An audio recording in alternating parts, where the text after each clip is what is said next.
Hey guys, welcome to the channel. Today I'm going to be going through a review of the Gearbox Pinball Pack for AtGames 4KP. So there's 3 tables included in this for $15, and they are Borderlands, Brother in Arms, and Homeworld, all based on different franchises within their IPs. Borderlands is probably the most well-known title by far. This is was very popular on the PS3. I played it on Vita. I played it on quite a few different things. I played it before on the channel, but I thought I would get into it today, give it actual reviews of these titles. If you were to just buy your 4KP, these are going to be packs that you're going to be looking at, and you're going to say, man, Borderlands is a really cool IP.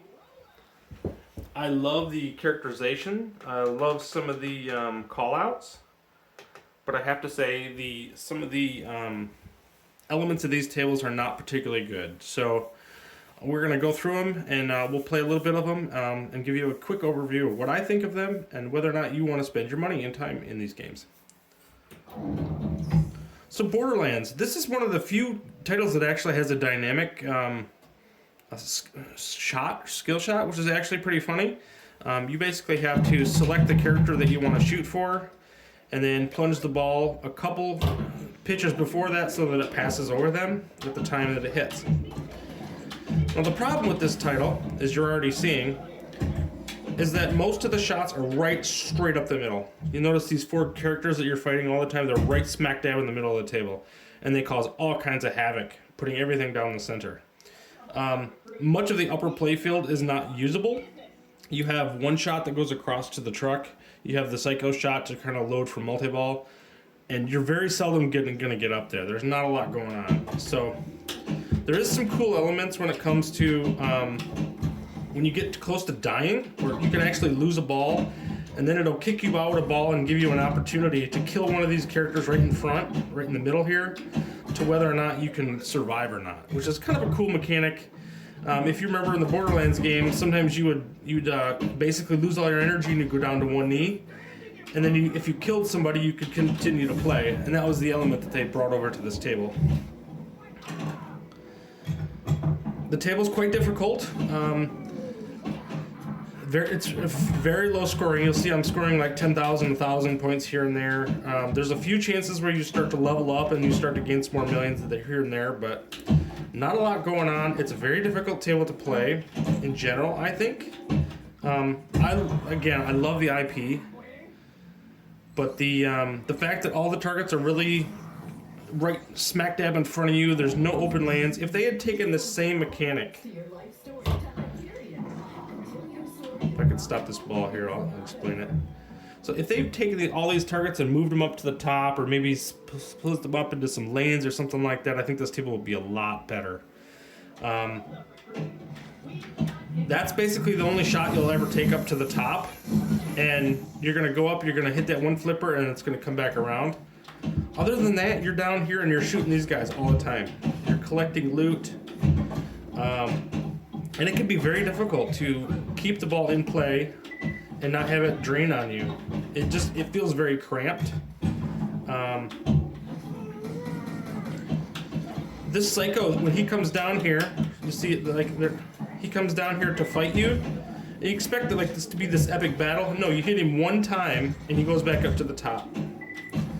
So here I'm like, okay, I thought that was a cool element, and now I'm out of it already. So see, again, very cramped playfield. A lot of intent here. It's really intense pretty early on. My score is only 3 million right now. It's really tough. Low scoring tables have their appeal too to a lot of people for challenge purposes. And if you start to figure out if you really get into the rule sets, there is some quality gameplay to be had. Most tables that are low scoring typically will have that's right down the middle again. Most low scoring tables will have like a really big skill shot to shoot to start, which I think like Garfield and some of those, I mean, you can get 2 million right off the gate, but yet a lot of the shots are only 10,000 types of things. So there is precedent for that. All your friends are dead. Yeah, so Claptrap is the highlight of this table. If I had to give this a rating, I'm thinking about a 5. 5 out of 10. Like, I want to like this table. I played it. I'm finally on the top 50. It's taken me a lot of effort to do that because I don't find the gameplay particularly engaging.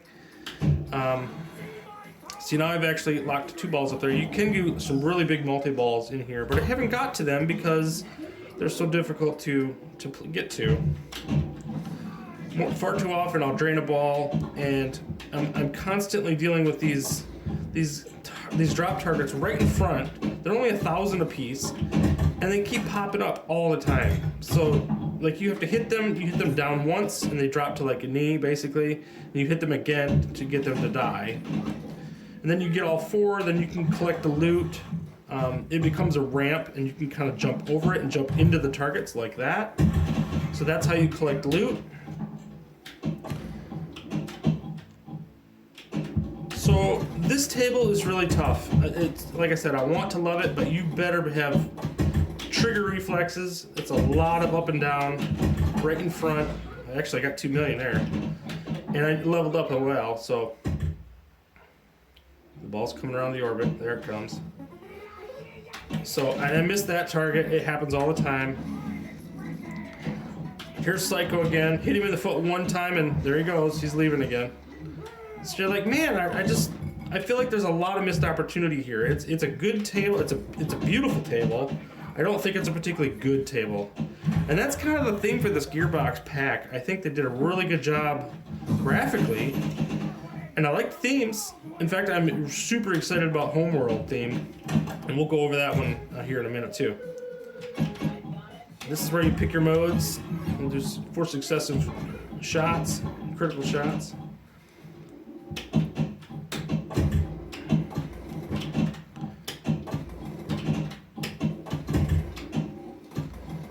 I was going right down the middle. I was luckily able to save it.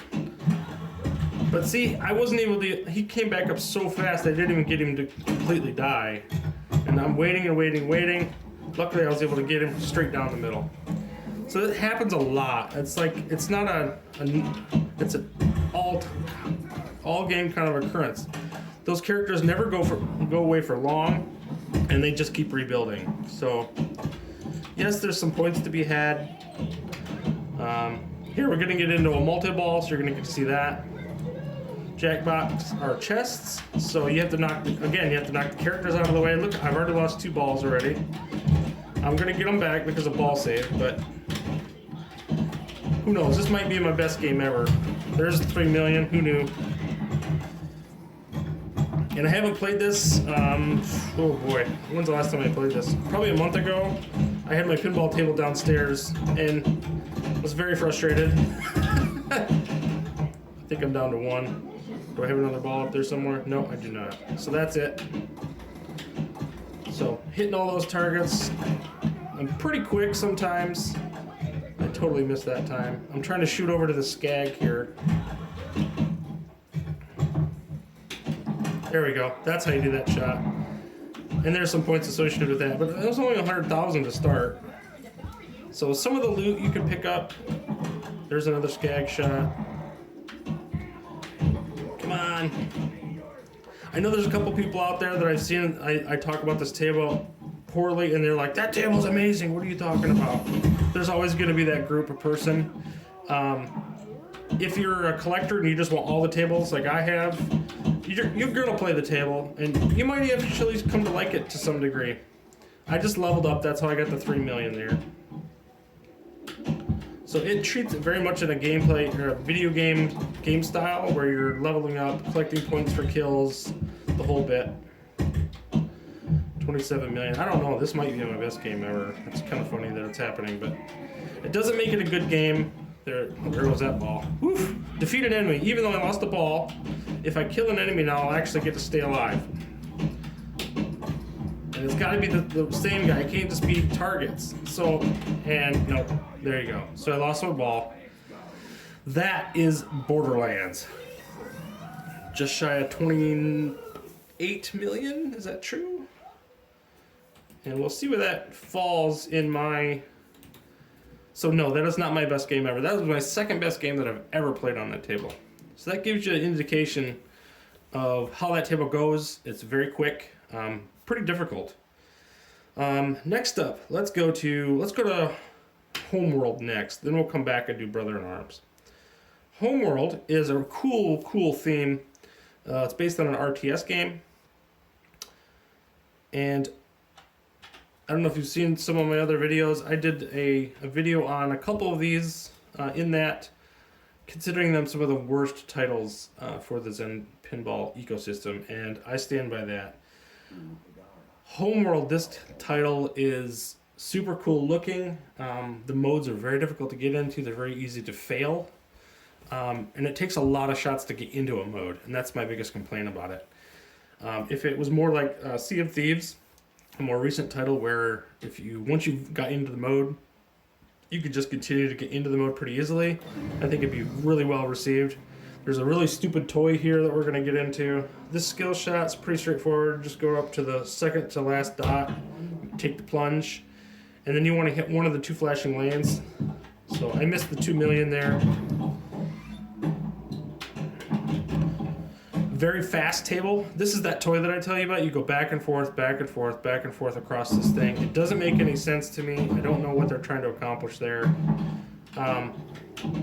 The ball kicks up from the bottom here by the left flipper, so that can be pretty tricky at first. Coming up over here, that'll catch you off guard a lot. It's gonna happen. Pop, there it comes up. It doesn't there's no flashing light or anything like a lot of titles will do. This is how you get into a mode. You have to hit this target here in the middle of the spinny disc 6 times, and every time it comes around, it kicks the ball out, and I've already lost a ball. And that's what happens here. You have to do this every time to get into a mode. Every time. Luckily, it wraps over from ball to ball, but it still doesn't make it any easier. So yeah, I still missed that shot. Did I get the... Nope, I didn't get the skill shot. It was too late. So I've seen some high-end gameplay on this, and they basically they get carriers. Oh, jeez, oh, Pete. So that's ball 2 gone. I have 500,000 points yet. I mean, that's what we're talking about here. It's a very low-scoring title. Let's see if I can hit at least one of the smaller skill shots. Right up the middle. Nope. So you can get a skill shot for 1 million hitting this spinny disc in the beginning, or you can go with the more risky route and go to the 2.5 million up this ramp. And this toy again, I just don't like it. This table doesn't have a lot of call-outs. It doesn't seem to. It's super quiet. It's kind of muted, which I'm fine with. It's an RTS. I wouldn't expect a whole lot of boisterous stuff going on. I could take this shot multiple times and throw it up the middle here. I'm going to capture the ball again. I'm going to try to get into a mode here. So doing this part's pretty simple. Getting these 6 targets is pretty simple, but getting into the actual mode seems to be pretty difficult for some reason. So there's the 6 targets. I'm going to let this dead flip and go over to the right. If I can, I'm going to have to capture here. So it's really hard to get this to stick in that spot from the left flipper. I don't know why, but you have to hit it right dead on. The right flipper, it's a lot easier to do, unless I lose my ball. So here we are. That's my game lost. So if I had to rate this one, I would rate this one probably a 4. And I know that's incredibly harsh. It's a beautiful title. Graphically, it's really good. I don't mind the music. I love the lore before you start the game. But of the titles you can have on this system, this is just not a good one. If you really loved Homeworld, you might be able to get into it, but I just don't see it. Like I said, with some little tweaks, I think this could have been a really good table. I know there's still people who like it. Just the mode tweak, I think, would get it to a 7 to me. Like, if it was just easier to get into the modes and actually, if you fail the modes, so what? You could get back into it really easy. But as it is, you have to take 6 to 8 shots, sometimes 9 or 10 shots just to get into a mode. and you're fighting all the time to get the mode started, and it seems really difficult. And believe me, I don't mind difficult titles. There's plenty of difficult pinball tables out there. These things were meant to be quarter munchers when they first started, right? So I get that, but in a digital world and playing digital pinball, I feel like, in line with a lot of other Zen titles, I feel like this table could have been pretty good. But as it is, I think a 4 is about as good as I can do. So we're going to try to get you into a mode here. Campaign is now finally lit. I have 1.5 million, only because I hit that million skill shot in the beginning. You have to do this about 10 times before it actually does the, what I believe is a multi-ball. I don't think I've got that far. And to say that I'm not good at this table is wrong, because I'm actually on the back glass for this table. I think I'm still 8th total for this table. So it's not that I'm not good. It's just that I don't like it. And, you know, mine is just an opinion. You could have your own opinion. If you love it, please tell me in the comments that you love it and why. Because I don't see it. This is the table that I bought. That I actually was most excited about this table when I bought it. I actually got that from the left side. That's amazing.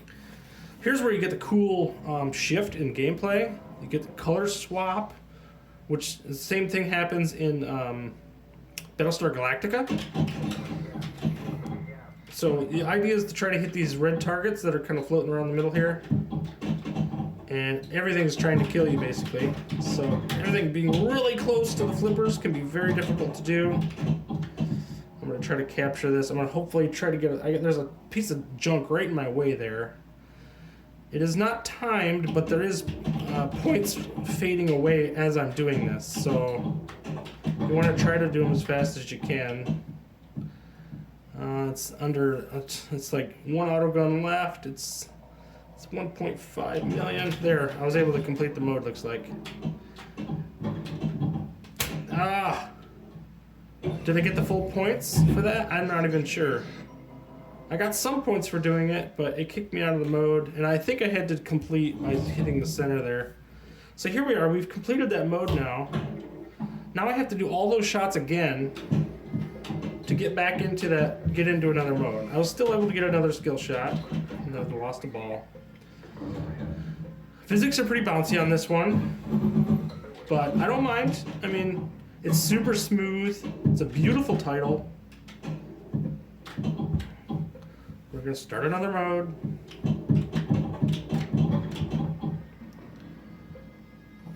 So if you get this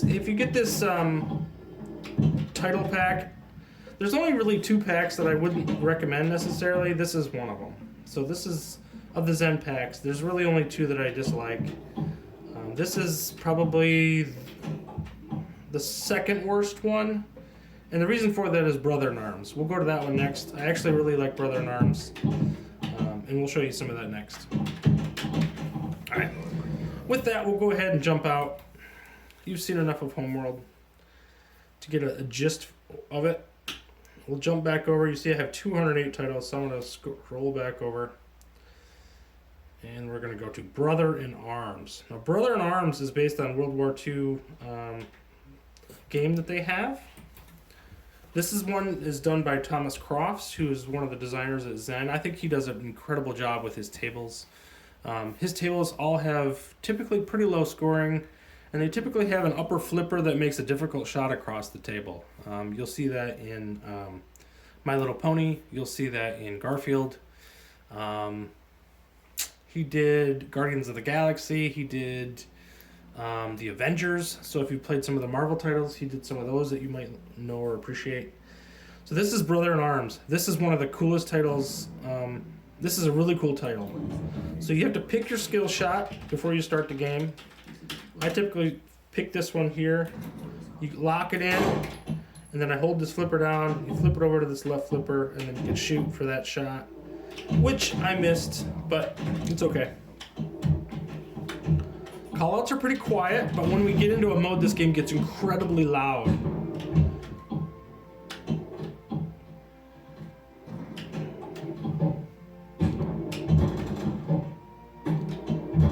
And so how you get into mode is you have to hit down these 5 drop targets in the center of the table. You'll see them just to the left of the capture hole here, or just to the right of the capture hole at the top that I keep hitting. If I could settle this ball down, I'd actually be able to do it here. And then here's this crossing shot. There's a couple different ones. Oof. All right, so if I hold this ball here, you'll see these 5 drop targets here. Those are what you want to shoot to be able to start your mode. Sometimes you can get 2 or 3 at a time. So I know there's. I said I just hated that about Homeworld, and yet it seems to work okay here. See, I got 2 for that same shot.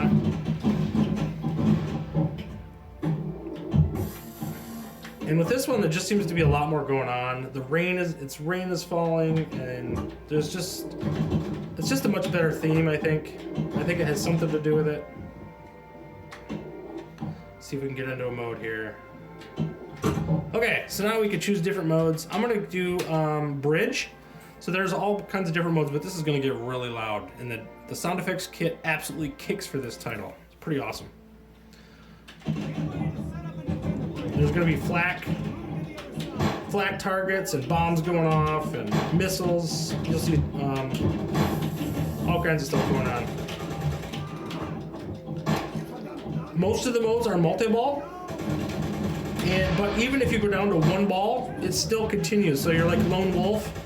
Basically, you've lost most of your squad has been killed, and you just continue on.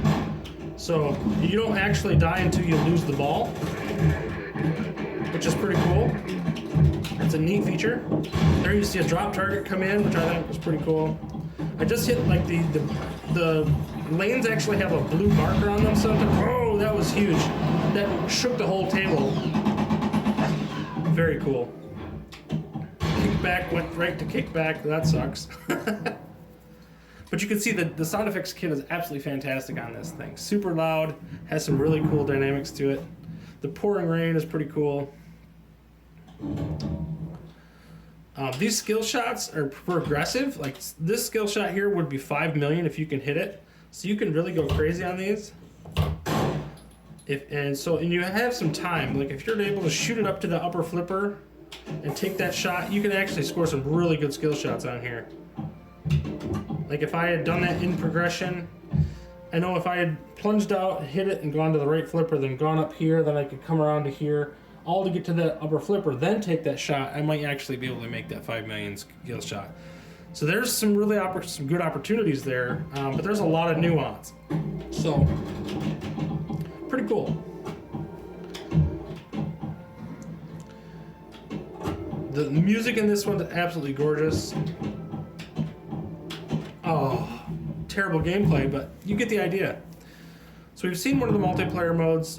3 of the different multi-ball, or 3 of the modes consist of hitting a bunch of targets. One is like an infiltration where you're just 1 ball, and you're trying to sneak into a facility. And if you get caught, you have to take a shot to the drop targets to kill the Nazis, which is pretty sweet. So it really thought of a lot of different cool dynamics that you can come up with to make things work. Woof. Not playing particularly well, but that's okay. So if I had to rate this one, I would give this Brother in Arms, I would give it 8. So I really like this table. It's got some really cool themes. The sound effects are really good. The problem with this title is that it's attached to the other 2. And so to say, well, I really want Brother in Arms, sure, but it's going to cost you $15 for Brother in Arms. You have to deal with those other 2 titles. The other 2 titles are what get in the way of what I feel is the best game pack in that set. Now there's a lot of instances where there's another skill shot here. I can't believe I missed that, but that's what happens. I still have some time. That's going to go away before I get that chance, but I got to get this to the right flipper. Yeah, it went away. But you have some time there to take those skill shots. But if it wasn't attached to the other 2, I think this title would be really well received. I mean, I think people like it anyway. But if you bought it thinking you wanted to play Borderlands and you find out you hate it, then you're kind of ticked off, right? So you get basically 1 good table for the price of 3, and the other 2 are okay. Like there's so many good titles on this AtGames ecosystem that I think your money's better spent in other ways. So if you you can get Attack from Mars for $5 if you didn't have that table. You could get My Little Pony for $5. You can get Garfield for $5. Those are all better titles than Borderlands or Homeworld. Love the gunshots. I don't even have my table very loud. I typically play pretty quiet table for the most part. So sadly, I didn't get that up that ramp high enough to get the skill shot. So yeah, this one's an 8. Borderlands, I gave a 5, and Homeworld I gave a 4. So I hope you enjoyed this review of these titles. I think there's definitely some value here if you are a collector, because these titles are not getting played as much as many of the other ones. So you may have a better opportunity to get on the back glass and be on the top 50 and stuff like that. So if that's something that you're excited for, then that might be something you like. Or if you just really, really like the theme. The themes are really cool. I do like Claptrap a lot for Borderlands. I just wish the gameplay was a little bit more refined. But hopefully you like this review of the Gearbox pack for the AtGames ecosystems. And if you, hopefully you like the content, like and subscribe if you want to see more. And I'll see you next time. Bye.